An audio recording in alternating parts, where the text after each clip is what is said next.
Today we'll show you how to upload image in your Google Forms. Okay, just follow these steps and don't forget like and subscribe, and thank you for watching. First, open your Gmail, okay guys, and go your icon and go go to this points and go now to Forms here. Okay, go to it, and now we will now create just what you have. If you have new or old, what you have, okay, just I will create a new, only the test.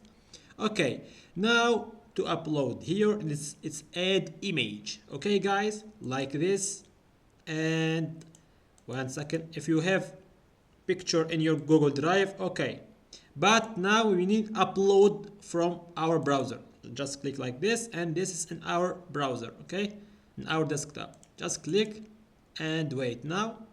Okay, now finally we have this, and you can be sized like this and like image pull. Okay guys, I can pull it like this, evoke image like this. Don't forget like and subscribe, okay, like this guys, only this. Now publish for fun, okay, just don't forget like, subscribe, and thank you for watching.